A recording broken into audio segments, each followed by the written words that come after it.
야야야 조용히 해. 164쪽으로 가자. 164쪽.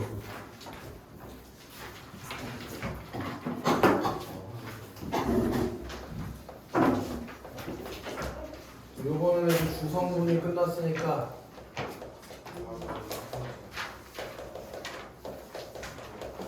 부속성분이 나오는 건 부속성분. 요 부속성분은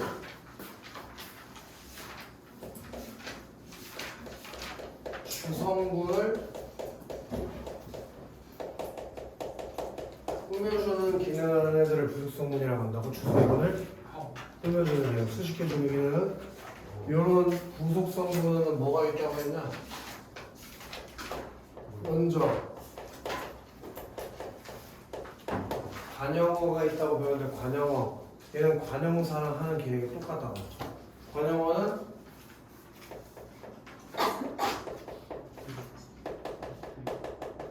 체언을 꾸며주는 기능을 하는 문장 성분들을 전부 다 관형어라고 하는 것이 명사, 대명사, 수사를 꾸며주고 있으면 그것은 전부 다 관형어다. 근데 문제는 이 관형어가 될 수 있는 경우가 여러 가지 경우가 있는데 먼저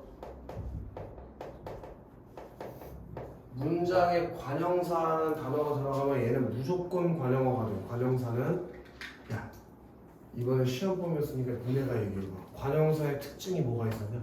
관형사 하면 우리가 두 개의 특징을 뿅 하고 떠올렸어야 했잖아. 뭐가 있었지? 조사랑 결합할 수 없다. 모양을 바꿔 쓸 수가 없다. 이 두 가지가 관형사의 특징 아니었냐? 생각해봐. 얘 뒤에는 조사를 못 붙인단 말이야. 너네 한 단어 뒤에 오는 단어는 무조건 뭐가 이루어져야 돼? 띄어쓰기가 이루어져 있어야 되니까 이 관형사 뒤에는 조사도 못 붙고 바로 뒤에 명사가 오잖아. 그지? 그럼 얘는 혼자서 한 개의 어절을 만든단 말이야. 혼자서 쓰는 단어인데 얘는 혼자 어절을 읽고 그러니까 혼자 문장 성분을 읽는단 말이야. 근데 얘가 하는 역할이 체형을 꾸며주지. 그럼 얘를 가지고 문장에 쓰면 당연히 무조건 관형어가 되는 거지. 뭔 말인지 알아? 예를 들어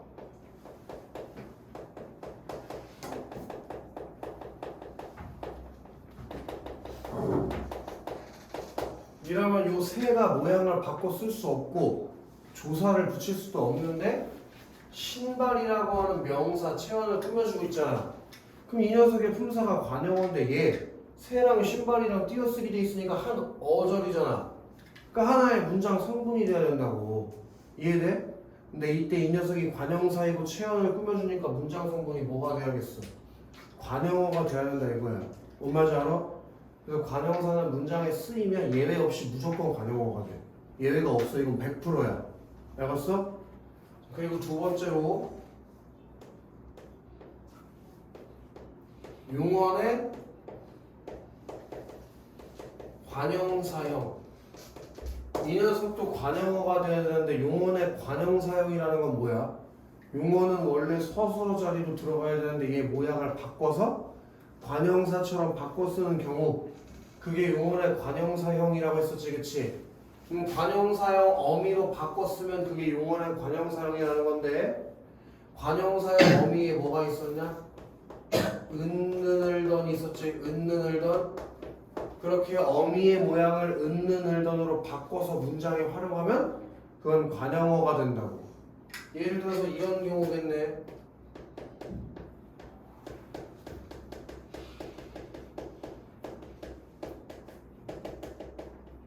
그리고 이거 저번에도 이번에 중간고사에서 나왔는데도 틀린 아주 아름다운 이빨 다 뽑을 새끼들이 있던데.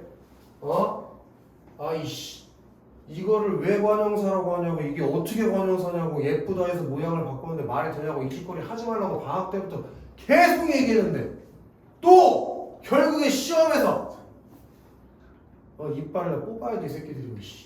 아니 왜 그러지? 일부러 그러는 거야? 나 등도 좀 깎아줘야지. 내가 1등급 하면 또 애들이 허가할 수 있으니까 나 들으지 뭐 하고 일부러 하지 말라는데 굳이 아니 왜 그러는 거야 진짜. 이렇게 해서 관형어로 문장에 쓰는 건 맞지만 얘는 원래 기본형이 예쁘다. 형용사에서 온 말이라고 관형사가 아니고 이 뚱뚱한 놈들아. 왜 얘를 관형사라고 하냐고. 이씨. 모양을 바꿔 썼는데 관형사는 모양을 못 바꾼다니까. 알겠지? 이번에도 나온다니까 이게. 또 나와. 또 물어봐. 이게 연속성이 있는 거기 때문에 중간고사 끝났으니까 품사는 안 보겠지 뭐. 착각이야 착각. 또 나와 또. 알겠지? 그 중간고사 때 배운 거 까먹지 마. 그리고 이제 한 거 아까우니까 나중에 뭐 수능 볼지 안 볼지 모르겠지만 엄매 선택해서 보라고 그냥. 왜 굳이 화작해가지고 표점을 떨어뜨려. 엄매에서 더 높은 점수 맞으면 되지. 바보도 아니고. 그치? 형철? 혹시 수능 보나? 왜? 아, 최저가 있어? 화이팅. 다른 걸로 맞춰. 다른 걸로. 영어 이런 걸로 맞춰.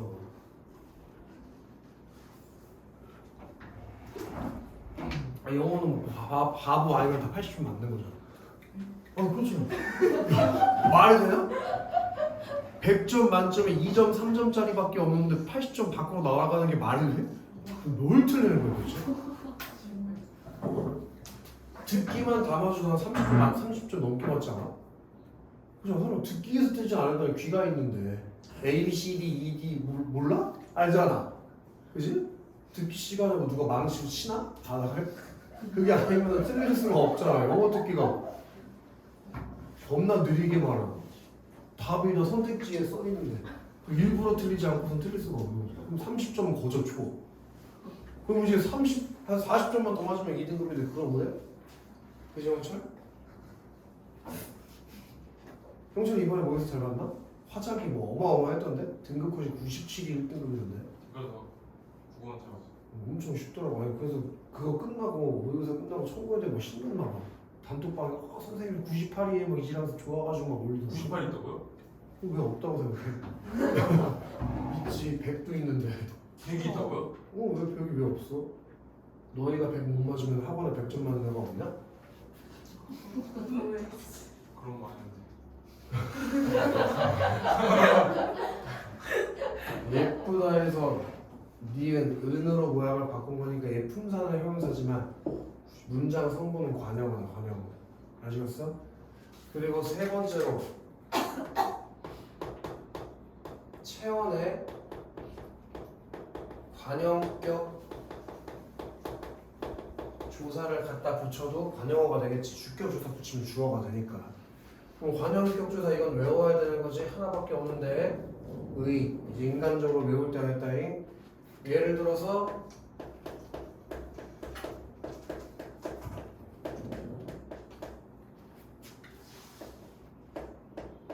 좀 슬프지만 우리의 집이 팔렸다. 그럼 이때 우리 의가 한 어절이 되는 거잖아. 한 어절. 그치? 그 문장 성분 하나가 돼야 되는데 이때 우리는 대명사고 의가 관형격 조사기 때문에 집을 꾸며주는 관형어가 되는 거지. 이해되나? 쉽지? 그리고 형철 네. 격조사는 뭐 하는 게 가능하냐면 생략하는 게 가능하다고 했지. 우리가 생략하면 누구만 남아? 얘 생략하면 누구만 남아? 그럼 채연 혼자서 관형어가 될 수 있다고. 채연 단독으로도 관형어가 될 수 있다고. 이거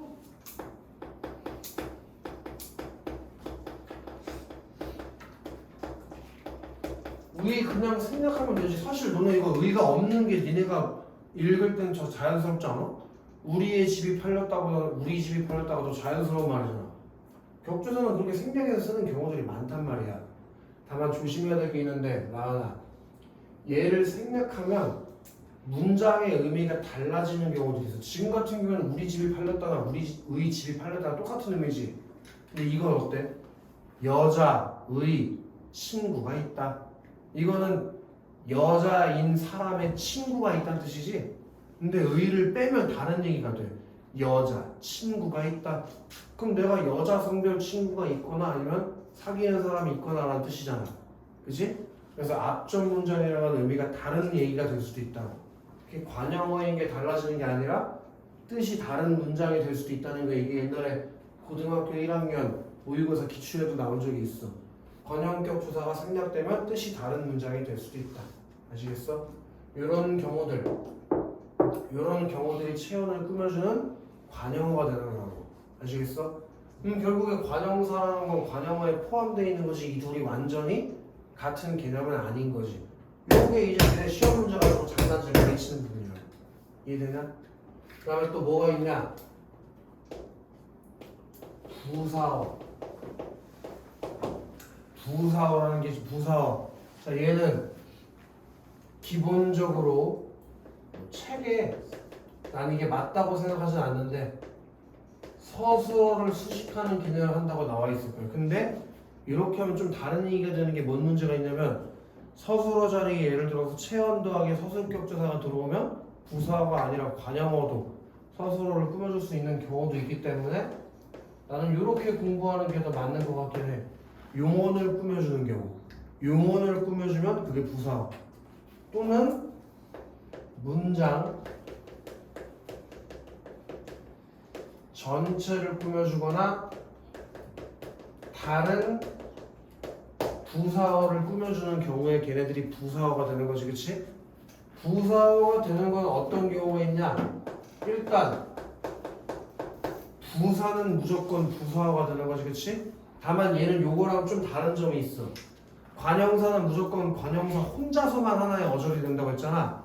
근데 부사는 그 뒤에 보조사가 붙어 있는 경우들도 있다. 그러니까 뒤에 여러 단어가 붙어 있을 수 있다는 얘기. 예를 들어서 이런 얘기일 것 같아.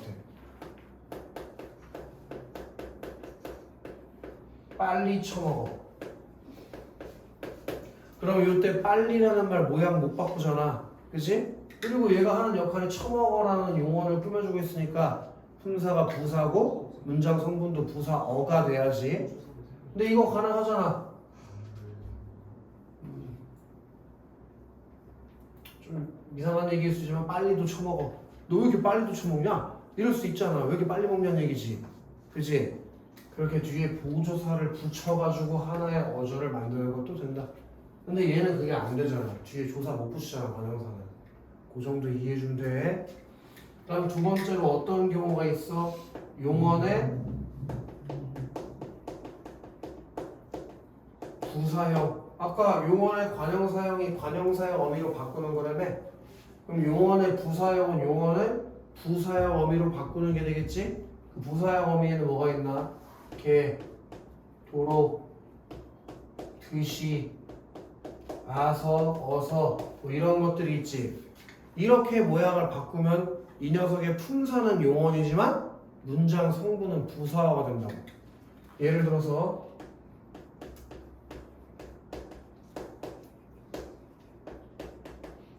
벌써 문장이 설레잖아. 미치도록 좋아. 그럼 요 녀석 하나의 어절이니까 한 단어인 건데 원래 이 녀석의 기본형이 뭐야? 미치다였지. 미치다. 근데 그 다를 도록이라는 부사의 어미로 바꿨더니 품사는 동사였지만 문장 성분은 부사어가 되는 것이지. 품사랑 문장 성분이랑 별개라는 얘기야. 이해되냐? 그리고 마지막으로 체언에 부사격 조사를 붙이면 당연히 부사어가 될 텐데 우리 부사격 조사는 종류가 졸라 매우 많기 때문에 이렇게만 외우자고 했었지. 에, 로, 와, 과. 요 정도만 외우기로 했어. 에로와 과, 그 에, 로, 와, 과가 붙어 있으면 부사어가 된다. 예를 들어서 학교에 갔다. 이러면 요 학교 애가 하나의 어조를 이루고 있는 거 맞지? 그때 애가 무슨 조사냐? 애가 부사격 조사니까 얘 문장 성분이 부사어가 된다고. 이해가 돼? 요 관형어랑 부사어에 뭐가 있는지 알겠지? 자, 근데 여기서 이제 시험 문제에 출제되는 얘기 해줄게. 예, 관형어랑 부사어는 전부 다 수식해주는 역할을 하는 거니까 꾸며주는 건 없어도 그만이잖아. 그치? 그래서 이런 문장 성분들을 우리가 뭐라고 부르냐면 수의 성분이라고 해요. 수의 성분. 이건 있으면 좋아, 꾸며주니까. 하지만 꼭 필요한 건 아니야. 아까 반대 개념은 주성분에서 봤지? 주성분은 문장을 이루는데 꼭 필요한 성분이라고 해서 필수 성분이라고 한다며. 그치? 근데 관용어나 부사어는 꾸며주는 기능을 하기 때문에 꼭 필요한 건 아니란 말이지. 이해됐냐? 다만 봐봐잉. 이 관용어 중에서 꼭 필요한 경우가 있어. 딱 하나의 경우가 있거든. 관용어지만 이건 없으면 문장이 성립이 안 돼. 그걸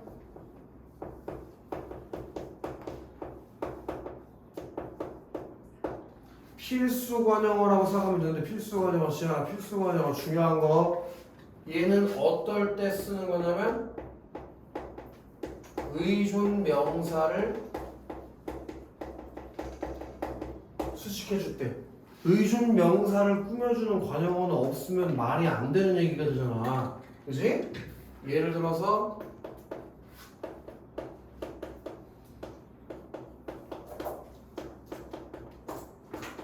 이러면 그렇다 해서 관용사의 어미 을을 쓴 거니까 관용어. 얘는 가라는 주격 조사가 결합됐으니까 주어.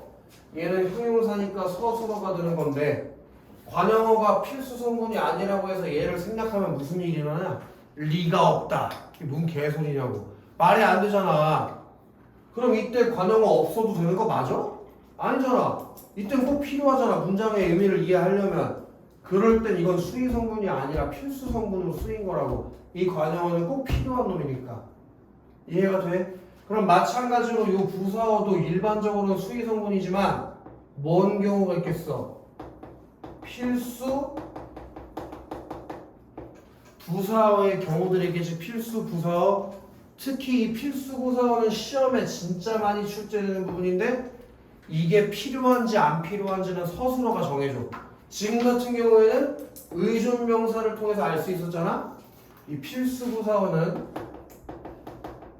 서술어가 필수적으로 요구하는 성분이라는 걸 기억해줘야 돼. 예를 들어서 라은이는 부모님 누구 닮았나?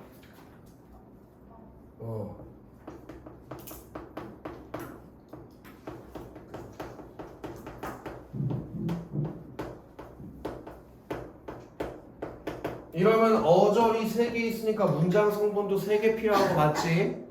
라은이는 이거 는 가로 바꿀 수 있으니 뭐야? 주어. 닮았다. 형용사니까 서술어인데 여기 와. 에로와과 이거 무슨 조사라고 했냐? 얘 부사격 조사라고 했지, 그치? 뭐가 돼야 돼?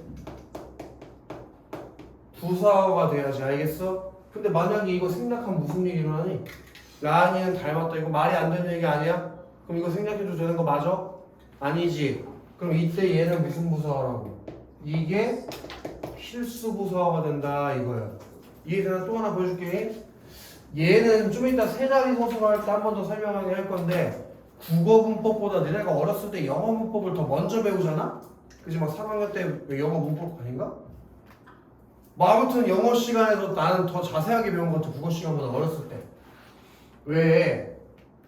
영어는 서술어라고 안 하고 동사라고 하잖아. 동사라고. 주어 동사 이렇게 가잖아. 그 동사 중에서 수요 동사라고 부르는 동사들 배운 적 있을 거야, 영어 시간에. 그치? 걔네들을 가지고 문장을 만들면 4형식 문장이 만들어진다고 영어 학원에서 배울 텐데, 학교랑. 그때 걔네들은 간접 목적어랑 직접 목적어 중에서 간접 목적어가 생략되거나 직접 목적어가 생략될 수 없다. 그렇게 배워. 나는 토익 학원에서 그렇게 배웠던 기억이 나. 그 수요 동사들 뒤에는 somebody, something이 오는데 somebody가 생략되면 말이 안 된다 라고 배웠던 기억이 나. 그걸 국어 문법에 가지고 오면 똑같은 얘기가 돼.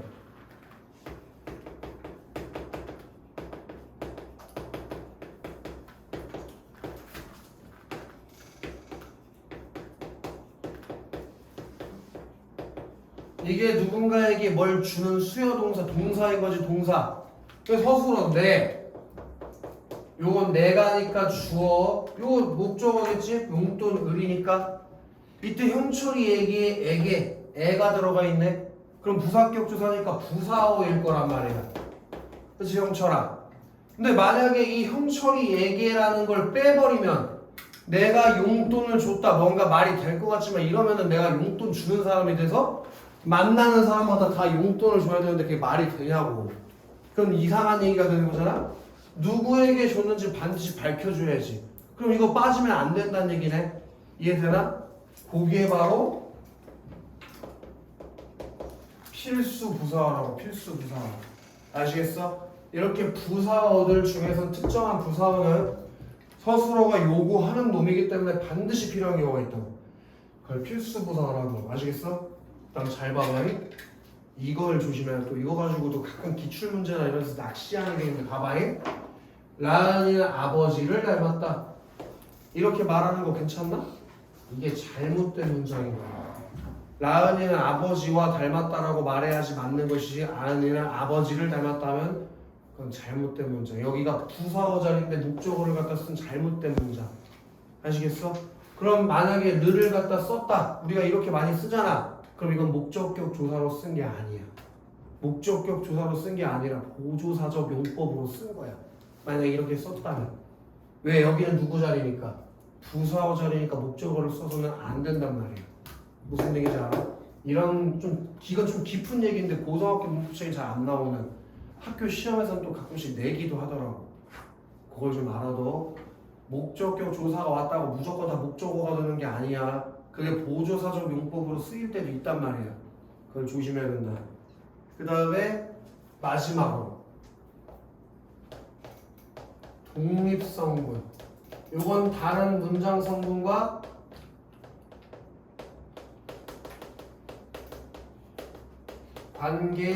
관계없이 히키코모리 마냥 독립적으로 따로 노는 새끼, 그 새끼를 독립성분이라고 한다고 했으지, 그치?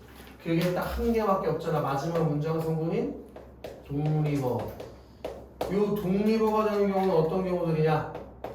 일단 감탄사는 무조건 독립어가 되는 거지. 놀람, 부름, 느낌, 응답, 아, 오, 너, 오, 이런 거 전부 다 감탄사 독립어가 되는 거. 오케이? 그리고 체험에 사람 이름 부르는 조사, 혹격조사라고 한다고 배웠었지, 그치? 기본적으로는 아, 야를 쓰잖아. 뭐 예를 들면 라은아, 영란아 하고 아, 그리고 받침이 없는 사람 누가 있나? 지호야 하고 받침이 없으면 야를 쓰잖아, 그치? 근데 그 사람이 나보다 높은데 아야 할 수는 없잖아. 그때 이어를 쓰기도 한다라고 배웠을 거예요. 이런 것들이 독립성분이 된다고. 독립성분이 이게 끝이야. 아주 간단하지, 그치? 그래서 이렇게 문장 성분, 우리가 문장을 이루기 위해 사용되는 문장 성분이 총 7개가 있다. 주어, 목적어, 서술어, 보어, 관형어, 부사어, 독립어. 얘네들을 모아서 하나의 문장을 만들어내는 것들이라고. 이해됐냐? 오케이? 자, 이제 부수적으로 시험 문제 나올 거. 이거 한 문제에서 두 문제 정도 나올 텐데 여기서 또 틀린 새끼들 이빨 다 뽑아야 돼. 3층 바로 가야 돼. 부스턴 치과 가야 돼. 서술어의 자릿수 분명히 나와. 한 문제는 나올 수밖에 없다. 나온다고 알려주고 푸는데도 틀리면 이거는 저기 바로 치과 가야 되는 거야. 알겠어, 형철? 형철 충치 몇 개 있어? 저 없어요. 없어. 그래, 좋아. 그럼 넌 안 틀려야지. 홍글 충치가 없잖아, 그지? 형철, 서술어의 자릿수니까 이게 무슨 개념이야? 서술어가 문장을 이룰 때 꼭 필요한 자리, 그게 몇 자리인지 따져보는 게 서술어의 자릿수야. 알았어? 그때 재미나 서술어의 자릿수에서 네가 절대 헷갈리면 안 되는 게 하나 있는데 뭐냐면 서술어는 안 세는 거야.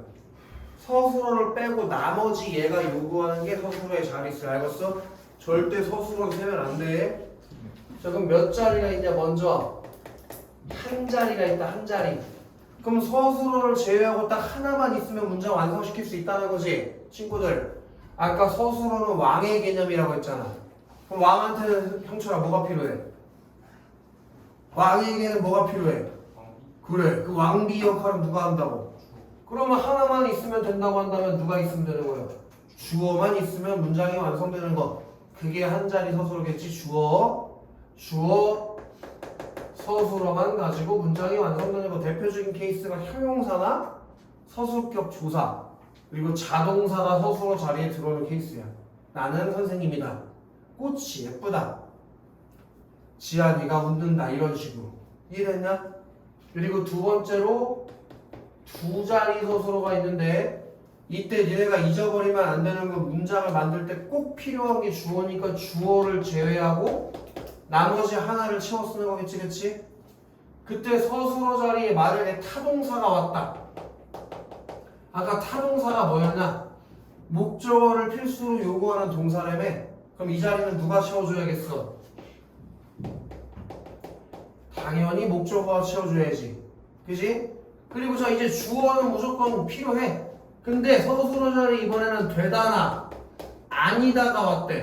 니네 되다나 아니다는 무조건 뭘 요구한다고 했었어? 보어를 요구한다고 하지 않았어? 그럼 이 나머지 한 자리는 누가 채우겠어? 보어가 채워주는 것이 보어가. 이해되나?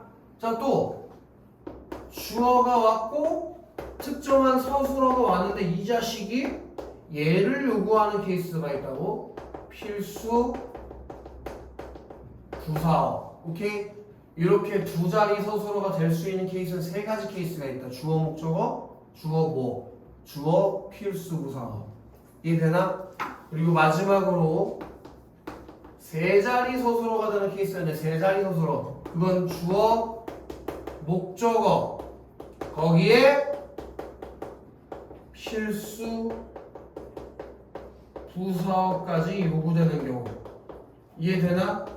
근데 이 서술어가 몇 자리 서술어고 뭘 요구하는지 판단하는 게 수능에도 여러 번 나왔고 니네 내신 시험에 무조건 한 문제 이상 출제될 거야.